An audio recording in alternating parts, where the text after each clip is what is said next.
My guest today is Dale Ahlquist. He is the founder of Chesterton Academy in Hopkins, Minnesota. It started in 2008 as a microschool with 10 students, including his own, and has grown into a flagship location with over 150 high schoolers, as well as a global network of over 70 Chesterton schools, educating more than 2,000 students. I had the chance to meet Dale recently and see his school in Minnesota, and also recognize that he was an early leader in education entrepreneurship and all of these uh, expanding education options for families all across the US. So, Dale Ahlquist, welcome to the Liberated Podcast. And thank you very much, Carrie. Good to be with you. It's good to have you here. I'd love to start with a little bit of your founder story. What was happening in 2008 that led you to decide, hey, I think I'll go start a school? Yeah, I had not originally ever intended to found a school, but some of these times these things choose you rather than you choosing them. The situation was that I'd had two older children who had attended a classical school in the Twin Cities, where I'm from, in Minnesota, and and then we had 10 years to plan for the next child because there was a 10-year gap between our second and our third, and we were just assuming that he would be going to this other school. But two things happened. One, that school actually moved to a different location, so they were farther away. And then the other thing is that we really wanted something a little different from what that school was offering.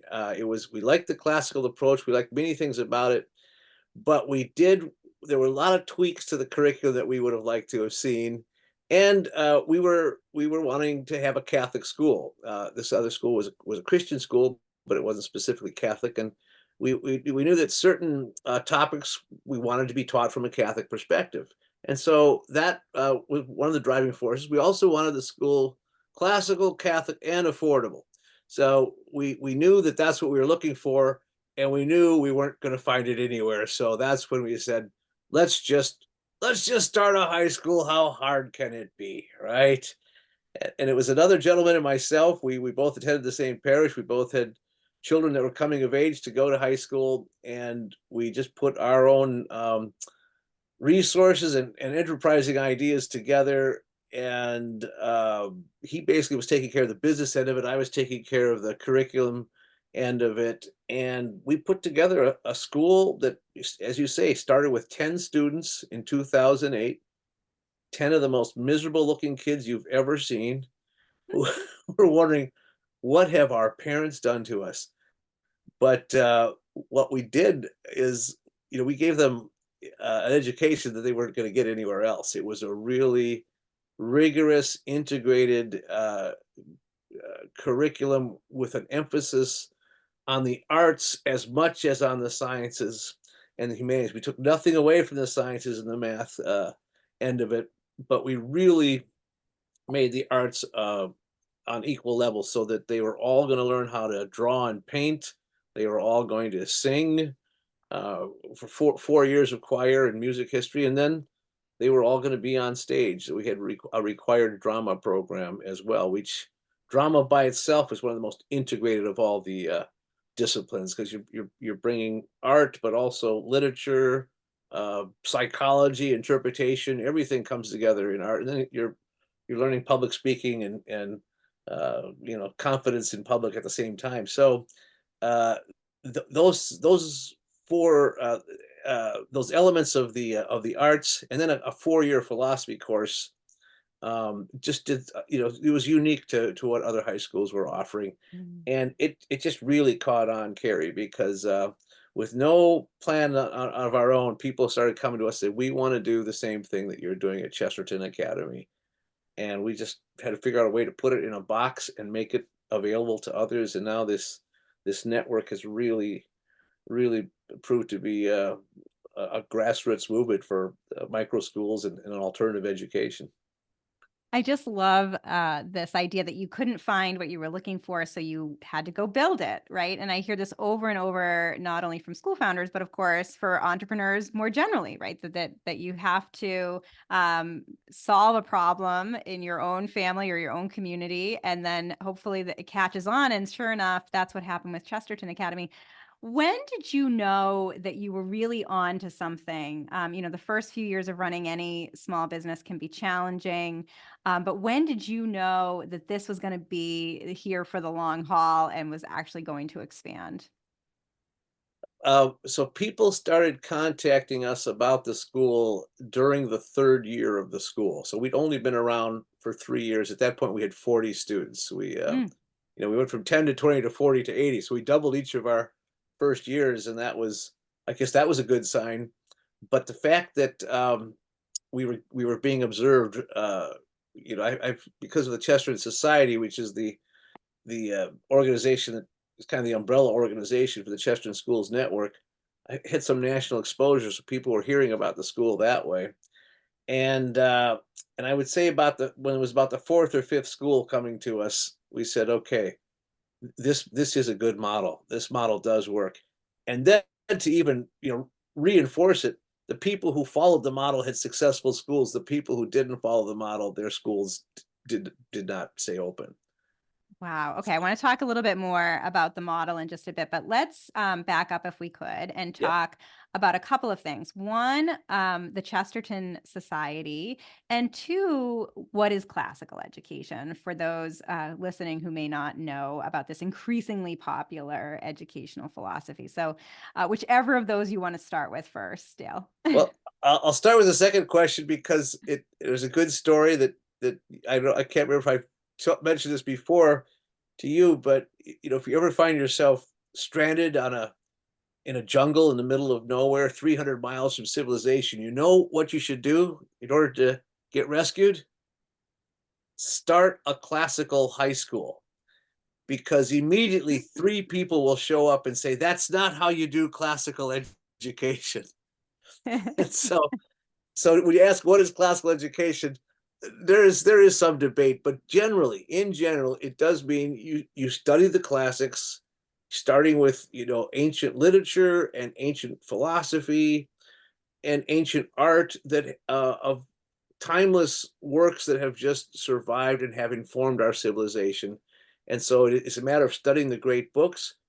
We do study Latin as well because it is the founding language of our civilization. And it's studying Latin is a great discipline for the mind. It helps you understand English better by studying Latin.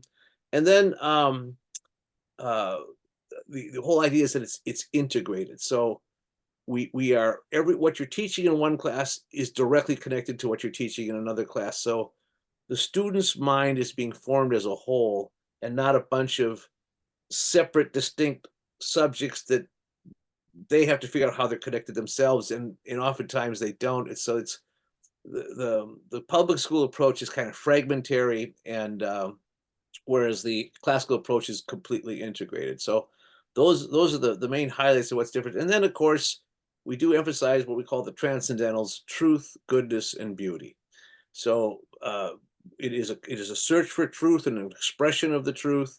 We study the virtues and we do study beauty, both in terms of the creative spirit of mankind, and also but also the beauty of the world. So beauty is kind of informs our study of science as well. So so those three pillars, those three transcendentals, inform everything that we teach. So that's the answer to the classical question. And I think the reason why it's become so popular is because it is a system that, again, it's worked for many years, and we sort of got away from it with a progressive education and this is where G.K. Chesterton comes in. Chesterton 100 years ago was very much a critic of the public school system, because he said a child in a public school is exposed to educational ideas that are younger than he is. In other words, we're trying always a new idea and a new experiment, and there's the latest trend in education, and that's always replaced by the next latest trend, and there's no continuity anymore. Whereas education is all about continuity. And so Chesterton himself, English writer of the early 20th century, massively prolific, wrote about everything with great wit, with great joy, and just a master of the language. But he had ideas on education that we have actually, implemented. The idea that you're passing a tradition on, you're passing a truth on from one generation to the next. Education is about continuity with the past. So I know that when I visited you and saw around the school, the kind of, again, your flagship Chesterton Academy location in Hopkins, Minnesota, you were really living your tenets of joyful, affordable, classical Catholic education. And I think that that definitely came through, certainly of the students that I saw, and the work that they were doing. So the Catholic piece is also really important, and again, sort of differentiates Chesterton Academy from other classical schools. And I wonder if you can talk a little bit about what you're seeing in terms of the growth there, because, for example, I'm located in Boston, Massachusetts. We have had, Catholic high schools closing down that have been in existence for decades. And yet you're seeing so much growth in popularity of Catholic education, particularly around this classical model. I wonder if you can speak to that. Yeah, I think one of the reasons for the downfall of so many Catholic schools today is because they simply are imitating the public school model. They've lost the classical approach, and all they're doing is basically teaching the same thing as, and in the same manner, in the same approach and structure that the public schools are using, with the addition of a theology class. But the theology class just stays in that class. Whereas we try to use a Catholic philosophy and a Catholic theology to inform all the things that we teach, because again, it's part of the integrated approach. And it makes these students, it makes their own faith come alive. And they realize how it's not just something you do on Sunday, it's not something you do just in one classroom. There's a holistic approach to it, and it just makes them better thinkers, and certainly more joyful, because the whole idea about the truth is it's supposed to make you happy and not depressed. Yeah, and tell us about this growth. Obviously, you said you were 3 years in to running your initial location when people started reaching out, wanting to open something similar, and now just skyrocketing growth. I know when I visited, you showed me sort of this graph of this upward trajectory, particularly since 2020, of education entrepreneurs, everyday parents and teachers across the country and globally who want to open a school within the Chesterton network. What are you hearing from people? Why are they interested in becoming founders? And what has that growth looked like over the past few years? Sure. I think what's interesting about the model of the Chesterton Schools network is that each school is an independently started, independently run, and funded school. So the network itself doesn't start the school; they're started individually and locally. And what we do, we give them the exact tools on what they need to open a school. We have created the model. Follow this model; it'll work. And that model includes what exactly you do to start a school. So we can take them, they don't have to invent anything of their own. They say, here's what works. So they learn how to do a marketing study to see if there is enough interest in starting a school, how to put together a board of directors, how to do the initial fundraising, and how to hire faculty and administration.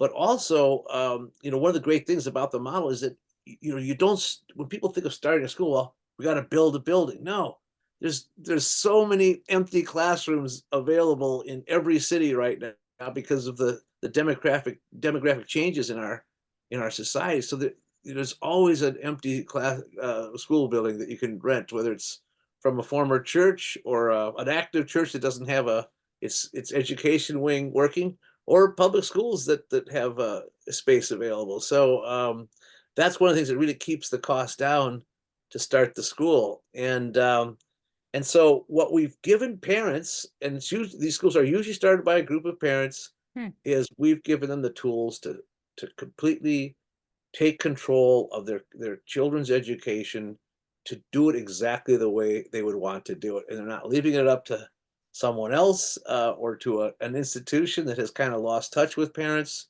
and that's what is the driving force, of these schools. And, it just takes a small group of parents to start one, and pretty soon, you build it, they will come. And are these entrepreneurial parents similar to you back in 2008, Dale, where they never really thought that they'd be running a school, but they couldn't find what they were looking for, and this seemed like the right time? And of course, they don't have to recreate the wheel. You've already done it for them, so they can still be entrepreneurial, but not take on quite as much risk or uncertainty as perhaps you did. Is that your sense of who's Yeah, starting these programs? that's very good observation, Carrie. These people could be interchanged with where we were 15, 16 years ago. They were just facing the same questions. They want they want a good school for their children. They know what the options are, and they just know that none of those schools are going to work. And they just feel out of like this important thing, this most important thing is their child's education, that it's out of their control, and it's a very frustrating feeling for a parent. And then they hear about us, and latch on and say, "Oh, that's exactly what we're looking for."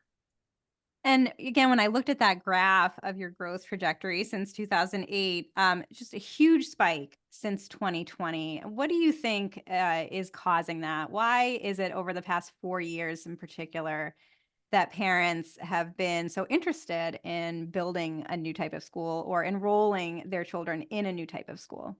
Yeah, well, I don't think we can deny, Carrie, that COVID was one of the main, inspirations for new schools to get started. When parents, saw what their, students were doing or not doing, by having to stay home and be educated on the screen, I think a lot of parents were just appalled, and they were not only frustrated by how little their students were learning, but by what the material was. That was just saying, well, what does this have to do with you know teaching my student the skills in reading and writing and thinking and analytical thinking and basic math skills just weren't there. Uh, and so we were opening schools while other schools were being closed during COVID, and the explosion has definitely all been in this last 4 years.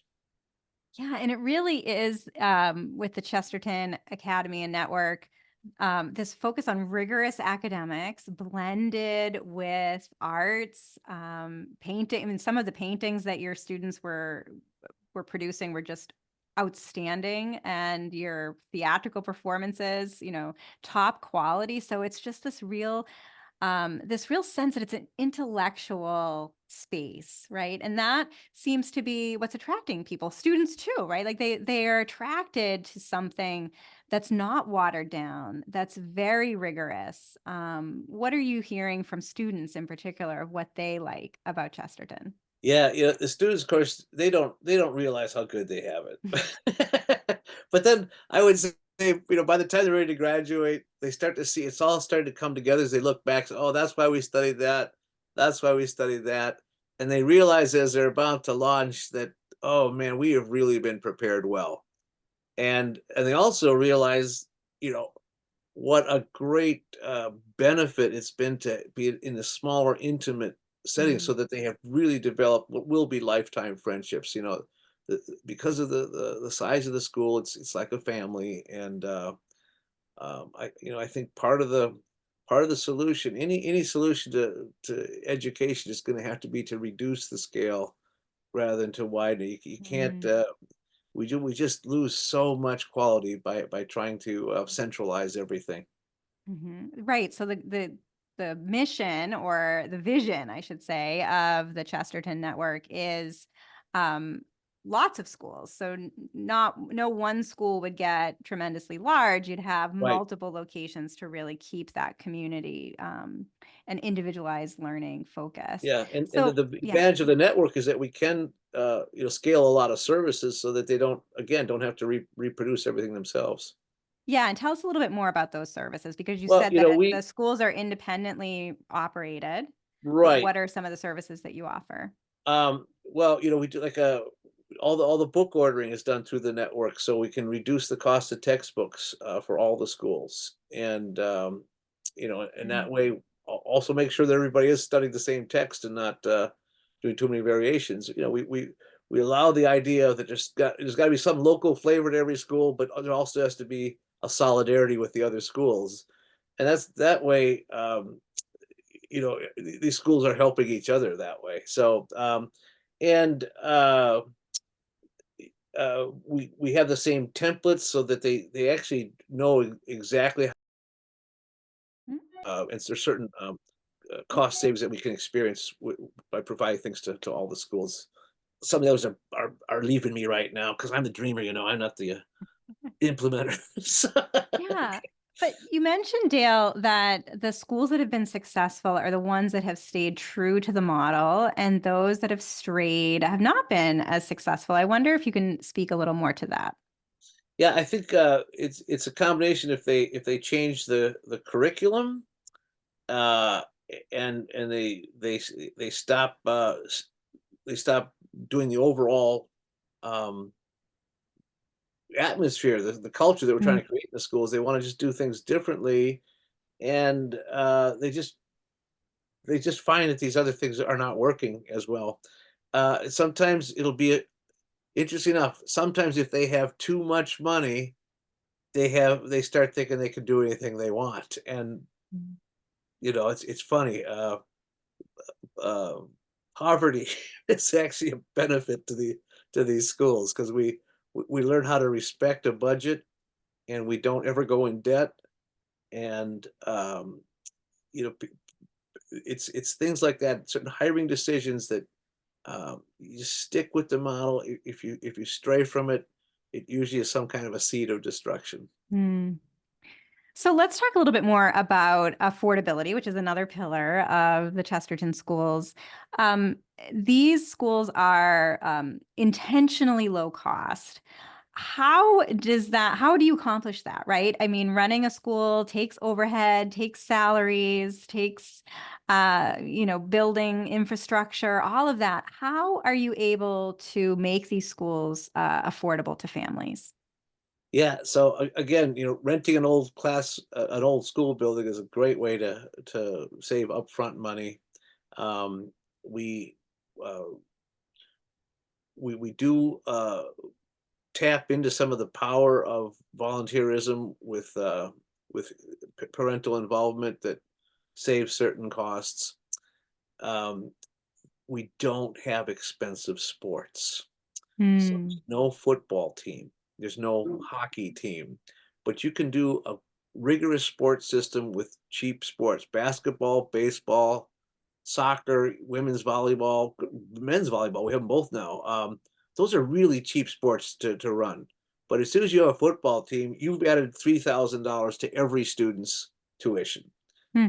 And with hockey, that's just if you're in the northern states, that just adds a huge expense. So some of those extracurriculars, you can really cut costs there.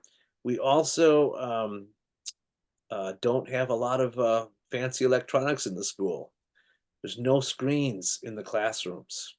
It's just not necessary for learning. In fact, most teachers will attest to the fact that screens are a distraction, and they inhibit learning. And of course, stuff gets done on the screens that just has nothing to do with what's going on in the classroom. So we use the only technology we use is the one that was developed in the mid 1400s, the printing press, and so we use books, and just makes for a much better learning atmosphere and much less expensive. Hmm.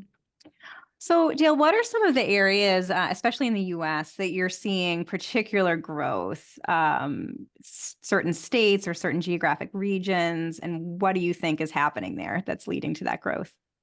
Sure, the school started in the Midwest, and we had a lot of growth in the Midwest: Illinois, Michigan, Wisconsin, in addition to Minnesota. Our some of the very earliest schools after ours were in upstate New York, and so we're starting to see it hit the East Coast now: New Jersey, Maryland, and Pennsylvania, and then it's been very slow to hit the South, but now we've got Atlanta, Georgia has a school, and there's four in Florida with more a lot of interest in Florida. And then I think the big surprise has been the West Coast. Hmm. We have five in Oregon right now, six in California, and two in the state of Washington.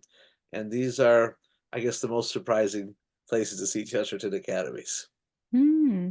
So what's your prediction for the future? Do you see any sort of plateauing of the growth of these schools, or do you just see that that graph is going to continue to slope upwards for the long term? Yeah, it's a great question. I think in the immediate future, we're going to continue to see growth. We have at least 20 schools in the pipeline right now to get started in the next couple of years, and there's no slacking of interest. We get regular calls. How can we start a Chesterton Academy? So our challenge right now at the network level is to provide the infrastructure to help these schools get started. Mm. And then the other challenge will be to make sure that they maintain their quality. And so we're developing our own accreditation program so that way we know that people are sticking to the curriculum and to the program, and that way we're protecting the Chesterton Academy brand, because colleges and universities are starting to recognize us as really good schools with well prepared students, and our students are being actively recruited for a lot of colleges, and so we have to maintain the quality. And at a certain point, I'm sure there will be a plateau. I don't see it happening within the next 3 years. I think it could be more like 5 or 6 years. I think by that time we'll have our machine even more well oiled on how to start and help maintain the schools.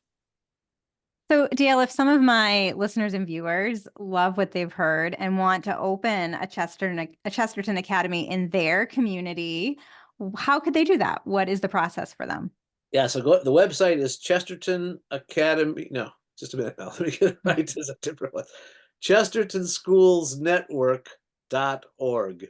Chesterton Schools Network.org. You can also go to just chestertonschools.com, and that goes to the same web address. And chestertonacademy.org is again that flagship That's the location original in school. Minnesota. Yeah. But so, what would the process be for some prospective school founders when they go to that website? What can they expect? Well, if there will be a place to click if you're interested in starting a school, and it will actually start asking you questions, Mm. and you can start figuring out if you are ready to take the next step. It'll tell you exactly what you have to do to get a school started, and we will take everyone through the process. It's amazing how effective we've been able to establish this onboarding Mm. process for the schools. So, as we wrap up, I'd love to hear your advice to aspiring school founders, whether that's someone who wants to create a new Chesterton school or someone listening who wants to create a different kind of school in their community. What is your top advice for beginning that journey? Well, I think what it has to do with is, this is driven by your love for your children, right? That's why you care about education. And as soon as you start caring about your children, you start caring about everybody's children. And that just has a wonderful ripple effect. So the idea is, if you don't feel well served by a big, giant central high school, um, there are alternatives, and you can just take it into your own hands. And that's a really encouraging thing to do. We're afraid of doing things for ourselves, but there's a way to do it, and the rewards are just magnificent. Yeah, I know that was going to be my last question, but I'd love to hear just as you reflect back now on, sort of almost 2 decades of being an education entrepreneur. What has that experience been like for you?